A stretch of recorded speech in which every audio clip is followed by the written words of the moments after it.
Hello बच्चों, चलिए प्रश्न पढ़ते हैं। यदि 1 - sin a गुणा 1 - sin b गुणा 1 - sin c बराबर 1 + sin a गुणा 1 + sin b गुणा 1 + sin c, तो सिद्ध कीजिए कि प्रत्येक पक्ष का मान plus minus cos a cos b cos c होगा। मुख्य अवधारणा। तो हमारा जो प्रश्न है वो त्रिकोणमिति से संबंधित है। तो इसके अंदर हम लिखेंगे 1 - sin² थीटा है, वो हमारा होता है cos² है थीटा। तो अब हमारे प्रश्न के बारे में बात करते हैं। तो प्रश्न में हमें दिया गया है 1 - sin a गुणा 1 - sin b गुणा 1 - sin c बराबर 1 + sin a गुणा 1 + sin b गुणा 1 + sin c। तो दोनों बराबर है, इन दोनों पदों को हम बराबर है तो इसको हम x मान लेते हैं। तो हमने इसको x मान लिया है, हमने तो बराबर लिख दिया, x है माना। तो इसका मान भी हमारा x हो गया और इसका मान भी हमारा x हो गया। तो अब हम यहाँ से क्या करते हैं, x की घात 2 लिखते हैं। x की घात 2 हमारा हो सकता है x गुणा x लिख सकते हैं, x की घात 2 को, क्योंकि आधार समान है तो घातें वो जुड़ जाती है, गुणा में हो तो संख्या। तो यहाँ संख्या गुणा में है तो घात यहाँ भी एक, यहाँ भी एक, एक और एक 2 हो जाएगा। तो यहाँ से देखो भाई x की घात 2 बराबर हमारा पहला x का मान है वो ये वाला लेते हैं हम। तो यहाँ से आ जाएगा 1 - sin a, 1 - sin b, 1 - sin c।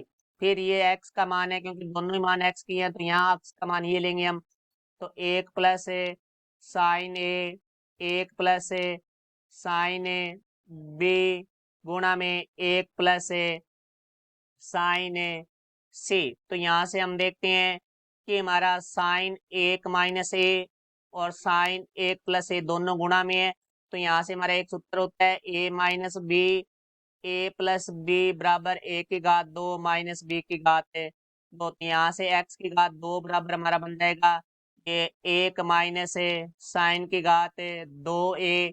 इसी तरह 1 - sin b गुणा में 1 + sin b है, वो हमारा बन जाएगा 1 - sin की घात 2b। इसी तरह 1 - sin c गुणा 1 + sin c है, वो हमारा बन जाएगा 1 - sin की घात 2c। तो देखो भाई 1 - sin की घात 2 थीटा होता है, वो हमारा होता है cos की घात 2 थीटा। तो यहाँ से हमारे पास आ जाएगा x की घात 2 cos की घात 2a, cos की घात 2b, cos की घात 2c। दोनों तरफ वर्गमूल करेंगे तो x बराबर आ जाएगा हमारा प्लस माइनस है वर्गमूल cos की घात 2a, cos की घात 2b, cos की घात 2c। तो यहाँ से x का मान है वो हमें प्राप्त होगा प्लस माइनस है, क्योंकि वर्गमूल लगा हुआ है, यहाँ घात 2 है तो ये आ जाएगा cos a cos b cos c।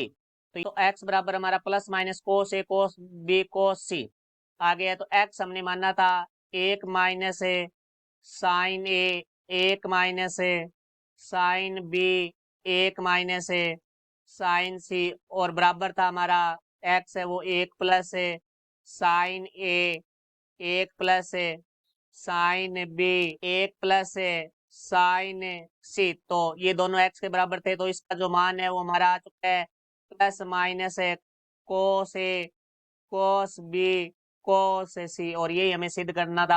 आशा करता हूँ समझ आया होगा। धन्यवाद।